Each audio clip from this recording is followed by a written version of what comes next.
Fala pessoal, tudo bem? Vamos lá, vamos para a nossa aula 8, né? Na aula 7 a gente falou sobre o Barroco, certo? Falamos aí sobre o Barroco no Brasil, eu fiz até em formato de live e etc. E agora, a partir de hoje, a gente vai falar sobre o arcadismo, certo? Agora nessa aula do arcadismo eu vou fazer um pouco diferente das outras aulas, né? Vocês percebiam que nas estéticas passadas, nas aulas passadas, eu desdobrava em duas partes, né? A estética em Portugal e depois a estética do Brasil. E quando eu falava da estética em Portugal, eu falava eu pegava as características, né, o contexto histórico, o contexto filosófico geral, e depois partia logo para Portugal. E na segunda aula eu falava sobre o Brasil. Eu penso que essa aula de Portugal ficava um pouco longa, né, justamente porque eu ainda tinha que falar inicialmente, antes de partir para Portugal, eu tinha que falar sobre o contexto histórico geral, né? Ainda tinha que falar sobre as características e o contexto filosófico. Agora eu vou desdobrar, eu vou desdobrar em 3 aulas, né? Como é que nós vamos fazer? Né? Vou dedicar uma aula inteira, né, sobre o contexto histórico, o contexto filosófico e as características do movimento. Aí em outra aula passarei para este movimento em Portugal e em outra no Brasil. Acho que do ponto de vista pedagógico fica melhor assim, até para assimilar o conteúdo. Tá certo? Então vamos lá. Então, essa aula justamente é sobre o contexto histórico, o contexto filosófico e as características do movimento do arcadismo, tá bom? Então vamos lá. Bom, o arcadismo, do ponto de vista geral, ele vai ali encontrar uma Europa em expansão, tá? Então, a Europa ela vai, na realidade, escapar um pouquinho dos rigores do movimento de Contra-Reforma, né? Que foi o que marcou ali o Barroco, né? Ou seja, a perspectiva da perseguição, né? Da Santa Inquisição, né? Do Librarum Prohibitorum, né? Do Index, movimento, a lista dos livros proibidos, certo? Então, o que vai acontecer? Já no arcadismo, já vamos estar aí no século XVIII, né? No século XVIII, e esse século ele vai ser marcado justamente por inovações tecnológicas. Não só inovações tecnológicas, né? Até porque no século XVI já tinha, certo? E no século XVII também. Mas o século XVIII ele vai na realidade conhecer justamente uma expansão muito grande, né, do processo técnico-científico, né, e também da perspectiva do capitalismo comercial.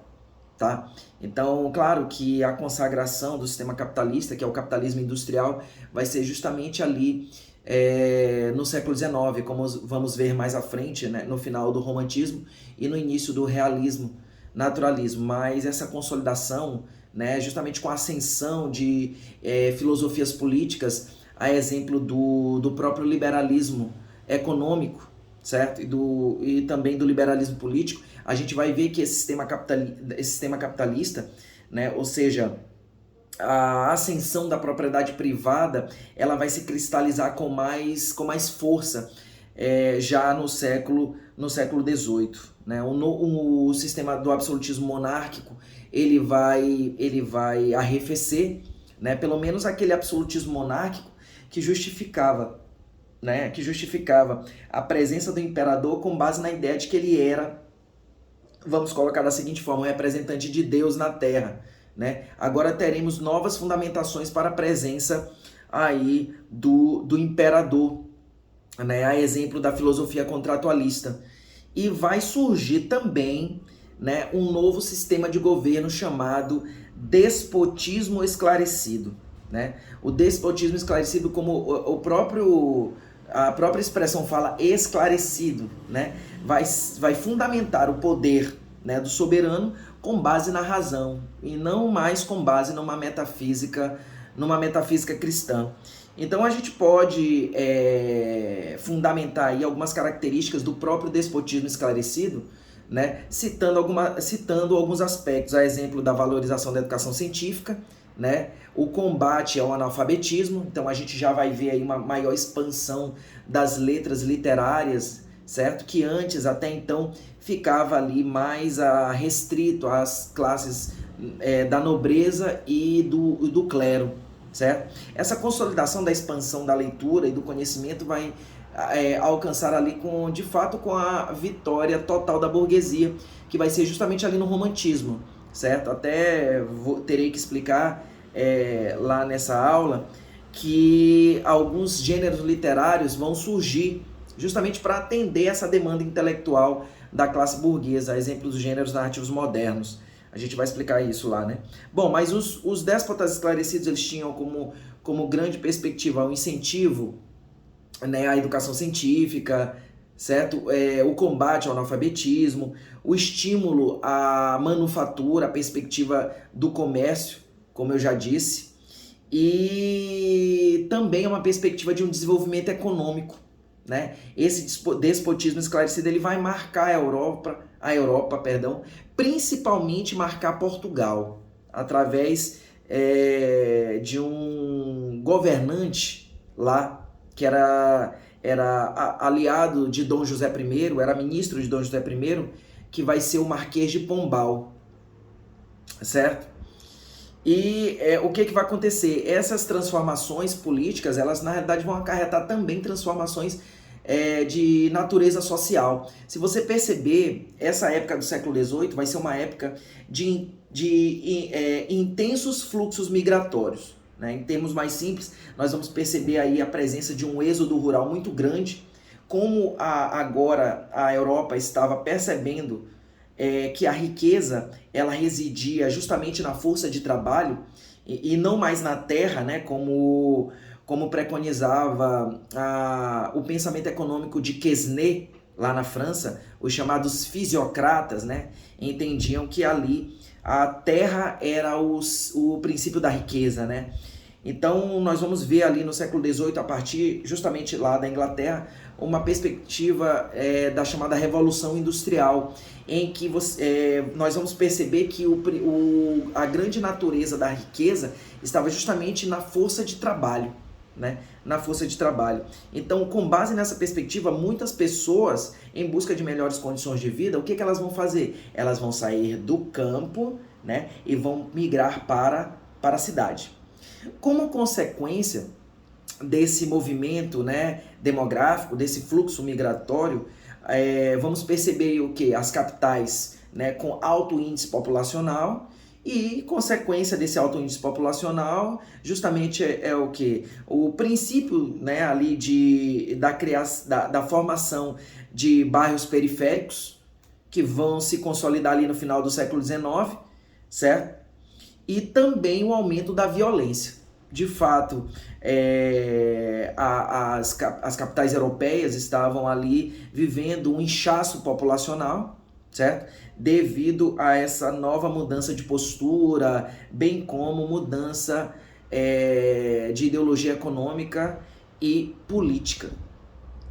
E olha que interessante, porque é justamente nessa perspectiva aí que vai acender um novo movimento filosófico que vai partir da Inglaterra, né, que vai se chamar de Enlightenment, né, traduzindo para o português seria o que a gente chama comumente de Iluminismo, né, o chamado século das luzes, né? Então, o Iluminismo ele vai ali predominar no século XVIII, né, vai ter como grandes polos a Inglaterra, a França, né, e a Alemanha. Interessante que, embora as ideias fossem bastante análogas, né, da perspectiva iluminista, mas é interessante porque quando essas perspectivas epistemológicas chegam a uma determinada nação, elas se amoldam, né, às características sociais desta nação. Então a gente vai perceber ali que o iluminismo na Inglaterra, né, ele vai predominar ali justamente numa perspectiva voltada para reflexões sobre as ciências da natureza, como vamos ver ali com o filósofo David Hume, né, grande expoente ali do empirismo, certo?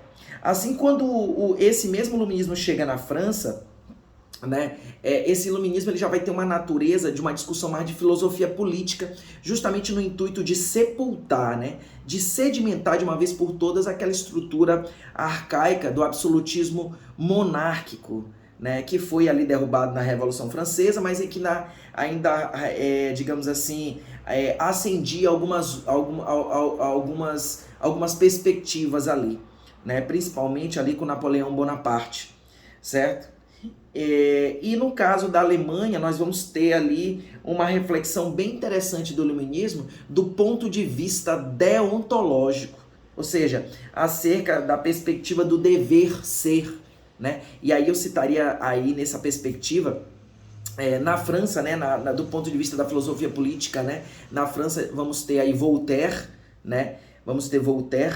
E na Alemanha, como eu já estava falando, vamos ter a filosofia de Immanuel Kant, né? Eu citaria obras de Immanuel Kant aí, né? Fundamentos da metafísica dos costumes, né? Fundamentos da metafísica dos costumes, e também um pequeno texto, né? Um pequeno texto de Immanuel Kant explicando o que era esclarecimento, né? Em alemão, Aufklärung, em alemão, que significa o que é esclarecimento, né? O que é ser esclarecido, certo?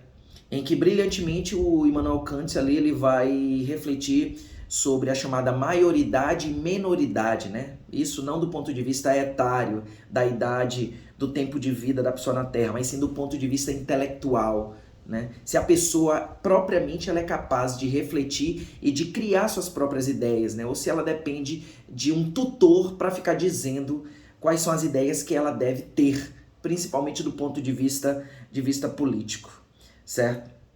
Então o século das luzes ele vai ser marcado justamente aí por essa perspectiva científica, né? Embora tenha desdobramentos um pouco diversos, aí seja como nós falamos, reitero, na França, na Alemanha e na Inglaterra. Bom, o pontapé precípio, vamos colocar assim, do iluminismo, que é justamente a publicação mais representativa, é justamente a enciclopédia, né? O chamado Dicionário Crítico das Ciências e das Artes e dos Ofícios, né? Que foi a famosa enciclopédia, né? Que foi escrita ali por Diderot e D'Alembert, né? D'Alembert, que visavam justamente o que? Pregar, né? Ou seja, fomentar o pensamento crítico e livre, certo? E um ensino que visasse estar alijado, né? Ou seja, separado de qualquer tipo de preconceito e dogmas tradicionais, mormente, né, máxime, em termos mais simples, principalmente de dogmas religiosos ou atrelados à famosa metafísica cristã.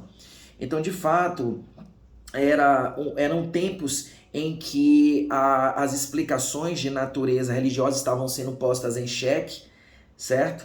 E as fundamentações filosóficas, as fundamentações literárias estavam ali sob a égide, de fato, de um processo de secularização. A gente pode falar dessa forma, né? De um processo de secularização. Então, essa enciclopédia, como o próprio nome diz, né? Traz aí conhecimentos das ciências, das artes, dos ofícios, né? Então, na realidade, ela trazia todo o conhecimento acumulado do corpus social da época, certo? Do corpus social da época, tá? O fato é que os iluministas, eles acreditavam na razão, né? A razão era a fonte de todo o conhecimento, né? E aí eu cito em especial Voltaire, né? Como eu já tinha até citado Voltaire aí há alguns minutos, né? E eu cito também Rousseau, né? O Voltaire, ele foi um grande crítico, né? Ele foi um grande crítico do saber tradicional fundamentado na igreja, né? No saber da igreja, né? Ele tinha um humor muito ácido, né? A exemplo de obras como Cândido e o Otimismo. Ele também tem uma obra muito interessante em que ele reflete sobre a liberdade religiosa, que é Tratado sobre a Tolerância, né? Então, Voltaire, ele foi um grande defensor de um conhecimento secularizado. Não é que ele não acreditava em Deus, né? Ele só acreditava, assim como muitos iluministas na época, justamente a exemplo, mais uma vez, corroboro de Immanuel Kant, tanto Voltaire quanto Kant acreditavam que a perspectiva religiosa, ou seja, que a fundamentação religiosa, o culto religioso, ele deveria se restringir, né, ao seio privado do indivíduo e não ser disseminado de forma compulsória por toda a sociedade, de modo que a sociedade deveria ser obrigada a crer, né, de forma compulsória em rituais religiosos. Então, para os iluministas, né, repito, Voltaire não era ateu, né, ele acreditava que Deus existia, mas assim como Kant, né, acreditava que a religiosidade, os rituais litúrgicos deveriam se circunscrever, se restringir ao ambiente privado, né, do ser humano e não ser disseminado e ser espalhado de forma compulsória por toda a sociedade, tentando abarcar todas as explicações sociais, certo? E aí, vamos colocar assim, até despiciando, né, em termos mais simples, é desnecessário falar da importância de Rousseau, né, para o pensamento ocidental. Né? Rousseau aí que é a base do nosso Estado democrático de direito, né? Inclusive o parágrafo único do artigo 1º da nossa Constituição fala, né, que o poder emana do povo. E isso está bem claro, essa perspectiva lá no contrato social. Né? Então esse é o momento do ponto de vista filosófico dos chamados filósofos contratualistas, né? A exemplo de Hobbes, Locke e Rousseau. Né? Obviamente cada filósofo desse vai ter uma fundamentação de contrato social diferente. Né? Eram contratualistas porque eles acreditavam que a base da origem da sociedade estava o quê? Justamente na cristalização de um contrato. No caso de Hobbes, lá no Leviatã, em que parte dessas liberdades serão entregues, né, a um soberano, e esse soberano, né, ele iria governar através de um Estado forte. Né? Isso está bem claro lá no Leviatã. A perspectiva contratualista também está fundamentada ali em Locke, né? No chamado Segundo Tratado do Governo Civil, certo? E também o contratualismo, que dá as bases, reitero, para a nossa democracia, estão ali em Contrato Social de Rousseau. Né? E também o tratado que explica a origem da desigualdade entre os homens, né? Também de Rousseau, certo? Então, corroboro para vocês, falar sobre a importância desses filósofos contratualistas, né, até mesmo despiciando, né, como eu disse, é desnecessário, porque eles, na realidade, constituem a base aí das principais ideias que nós temos na nossa sociedade odierna, né, democracia, liberdade religiosa, liberdade de expressão, né, a separação entre governo político e religioso. Isso já foi iniciado ali por Maquiavel no Príncipe, mas foi sedimentado e cristalizado pelos filósofos ali contratualistas, tá bom? Bom, e do ponto de vista literário? Bom, do ponto de vista literário, a gente vai ver isso lá na Itália, que vai chegar a Portugal e, por sua vez, vai chegar ao Brasil, né? Vai haver um duelo do ponto de vista literário, justamente entre a Arcádia versus o que a Arcádia chamava de mau gosto. O que era mau gosto, professor? Eram justamente as ideologias, né? As ideologias voltadas para literatura do barroco, linguagem rebuscada, excesso de metáforas, como falamos na aula passada, né? Excesso de hipérboles, de paradoxos, que representavam ali o maniqueísmo barroco, né? Que representavam ali a contradição do homem barroco, né? Que era um homem que não sabia se acreditava na igreja, né? Que estava tentando retomar o poder com a Contra-Reforma, ou se olhava para o lado e acreditava nas inovações científicas. Então, o homem barroco era um homem contraditório. Logo, repito, ele se expressaria numa literatura extremamente contraditória. Então, essa era a ideologia principal do ponto de vista literário contra a qual se insurgiam os escritores do arcadismo. Por isso é que essa perspectiva vai ser conhecida como a Arcádia versus mau gosto, tá? Bom, mas para início de conversa, o que é arcadismo? Bom, arcadismo vem da palavra Arcádia, que segundo a mitologia grega era uma província grega, né? Segundo a mitologia era uma província grega onde habitavam homens, né, que além de serem pastores, eram também poetas e se dedicavam à música, né, à dança e aos amores livres, né? Aos amores livres, né? Ou seja, uma vida extremamente hedonista, né? Professor, o que é hedonista? É uma espécie de corrente filosófica que prega a ideia de uma vida com base no prazer desmedido, né? Prazer intenso. Daí vem a palavra arcadismo, simbolizando essa montanha grega, né? Essa província grega, né? É por isso que você vai ver que em 90%, né, das poesias árcades, tanto em Portugal quanto no Brasil, como vamos falar nas próximas aulas, você vai verificar que as imagens são sempre essas, né? É um ambiente bucólico, um ambiente pastoril, um ambiente de campestre, né? Em que predominam ovelhas, pastores, né? Pastores que tentam seduzir mulheres para ficarem com eles, né? Aproveitar o dia, aproveitar o momento, como vamos ver no Carpe Diem daqui a pouco. Então, em 1690, né, de fato foi fundada a primeira Arcádia, né, que foi na Itália, em Roma. Né? Então, essa primeira Arcádia eram na realidade grupos intelectuais, eram grupos, né, de escritores, né, em que eles escreviam, né, poemas, textos, e ficavam lendo seus poemas uns para os outros e lapidando os poemas uns dos outros antes de publicá-los. Eram as chamadas verdadeiras academias literárias, né? Eram academias literárias. Essas academias elas já começaram ali no final do século XVII, ali, né? Repito, em franca crítica ao barroco, e vão se disseminar por todo o século XVIII, não só na Itália, onde surgiu, né? Mas também em Portugal. O que vai acontecer? Vai ter isso é muito pouco falado, né? Seja nos cursos de letras e também nas escolas, né? Vai ter um escritor lá chamado Nicolas Boileau, né? Nicolas Boileau, certo? Esse escritor, ele era um crítico literário francês.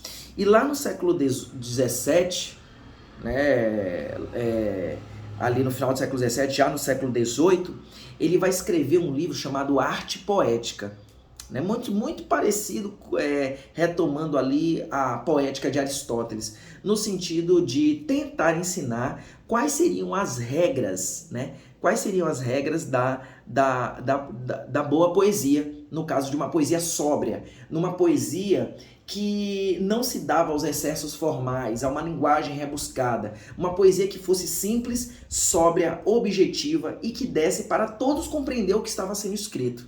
Eu passo, com a devida licença para quem me assiste, né, eu passo a ler alguns trechos desse livro, que é um pouco raro, né, mas eu tenho alguns fragmentos aqui.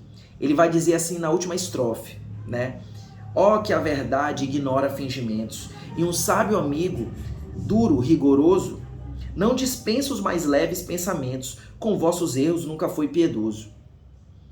Ele coloca os versos mais violentos da ênfase ambiciosa cuidadoso, na frase, na gramática repara, no equívoco duvida o termo aclara. Gente, a perspectiva desse livro, ela não é tão inovadora, já que ela retoma muita coisa que Aristóteles já tinha dito lá na Poética. Mas, de fato, esse livro ele foi considerado um verdadeiro pontapé inicial de inspiração, né, para as características gerais ali do que seria o arcadismo, que é a clareza, a linearidade, a objetividade, a harmonia, a lucidez, tudo isso que se amalgamava e que se corroborava com um momento iluminista de fato, né? Um momento em que a razão predominava, né? O esclarecimento, né? De fato. Beleza? Até aí tudo bem? Então vamos lá. Bom, quais são as características do arcadismo? Bem, pessoal, é o seguinte, como vocês estão percebendo, né? Pelo próprio nome Arcádia, vai haver uma nova retomada aos valores greco-romanos, né? Como vocês percebem. E daí vem um nome arcadismo ou neoclassicismo. Então, olha aí, ó, neo, novo, né? Classicismo, clássico, ou seja, que lembra a cultura greco-romana, né? Só que existe uma diferença aí, tá?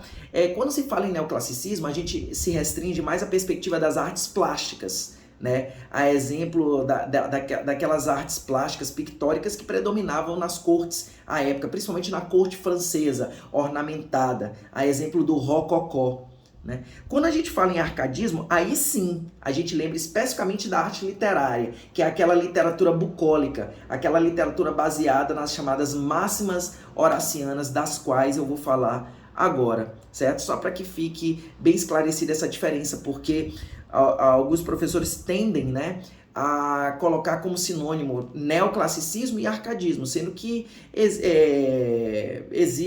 existe essa pequena diferença, né? O neoclassicismo ele é mais voltado aí para a questão da arte pictórica, né, dos quadros, né, exemplo do rococó. E o arcadismo ele é voltado especificamente de fato para a arte da palavra, que é a nossa aqui literatura, certo?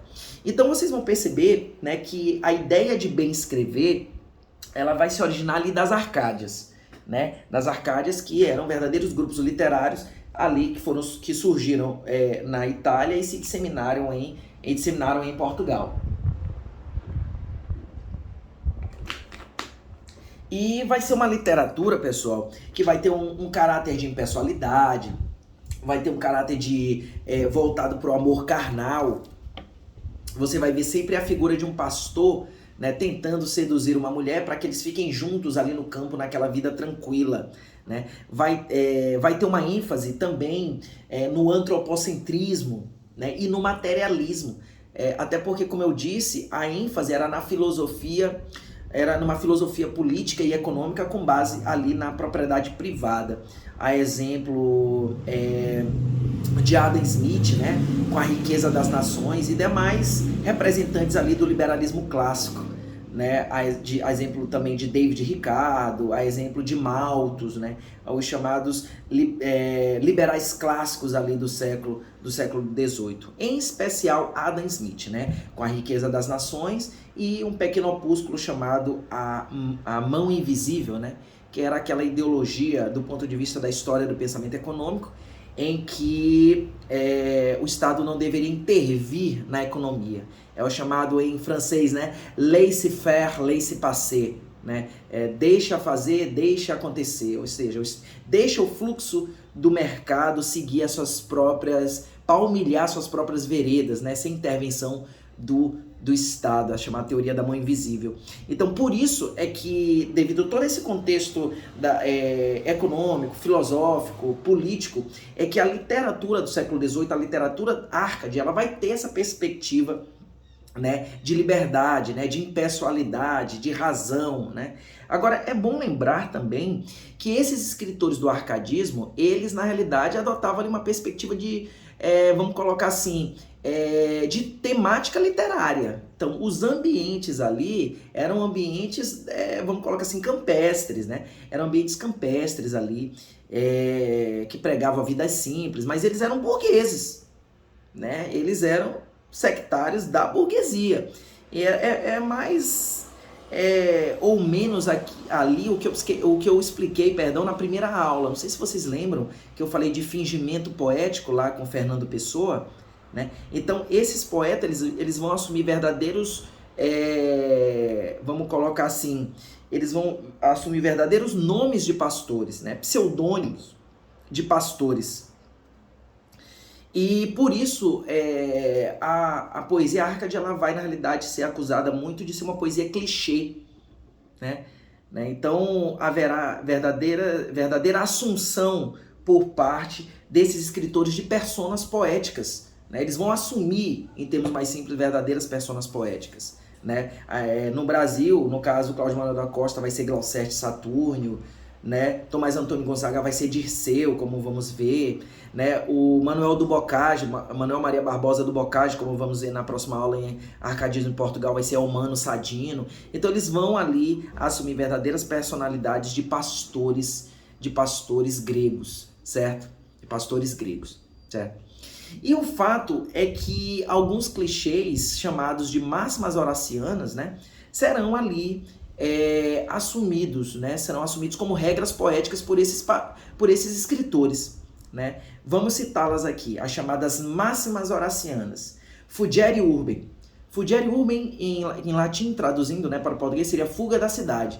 Então você vai ver ali que, reitero, né, até já toquei nesse assunto, as imagens dos sonetos, né, da poesia Árcade, ela vai ser ali simplesmente pregando essa ideia de fuga da cidade para o campo. Até porque, como eu disse no início desta aula, a cidade estava superlotada devido ao êxodo rural e à ascensão, né, da Revolução Industrial, certo? Inutilia truncat, que significa corta o inútil, né? Essa máxima horaciana ela foi meio que criada pelas Arcádias, ela não é uma máxima horaciana de fato que se origina do poeta Horácio, né, da literatura greco-romana. E nela, inutilia truncat significa corta o inútil, ou seja, a verdadeira poesia não deve ser rebuscada e complexa, hermética, né, como era a poesia do Barroco. A verdadeira poesia é simples, ela é sóbria, certo? Ela é racional, ela utiliza palavras democráticas que as pessoas, não só o poeta e seus pares, entendam, mas as pessoas também entendam, certo? Carpe diem, o famoso Carpe diem, que até eu já falei dele lá na época do Barroco, lembra? Na aula passada de Barroco eu falei dele, do Carpe diem. No caso aqui o Carpe diem, ele vai ser um Carpe diem, no caso mesma tradução, né? Aproveite o dia, mas vai ser um Carpe diem voltado, né, para um aspecto menos tétrico, né, menos angustiante como o era no Barroco. Vai ser um aspecto mais feliz, né, pregando a felicidade num ambiente, né, agradável, que era o ambiente litúrgico, né, o ambiente campestre, né, o ambiente bucólico, né, o ambiente bucólico. Então esse Carpe diem ele vai ser uma técnica justamente de sedução por parte do eu lírico, que era um pastor, tentando atrair a sua amada, né, para viver com ele no campo, felizes para sempre. Por isso, ratifico para vocês, a poesia Árcade ela vai ser acusada muito de ser uma poesia clichê, certo? Locus amoenos, ou locus amenos, né? Que significa lugar ameno, né? A ideia de lugar agradável, lugar aprazível, né? Que pregava ali a perspectiva da paz interior, do equilíbrio e a paz interior, né?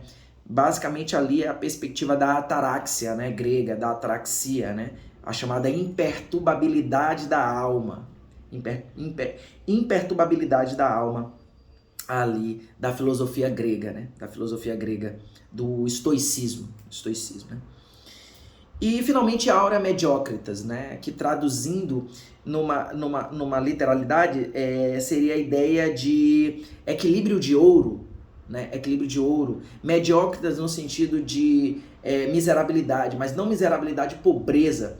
Seria basicamente, numa tradução, in medio virtus, né? Falei em latim, né? In medio virtus, ou seja, a felicidade está o quê? Na mediania, no equilíbrio, ou seja, nem muito e nem pouco, mediano, o suficiente para você sobreviver e ter uma vida ali tranquila, honrosa, sem muito proveito material, mas também sem muita escassez material, certo? A chamada mediania, né? A mediania, certo? Apenas o necessário para a manutenção e para a felicidade do ser humano.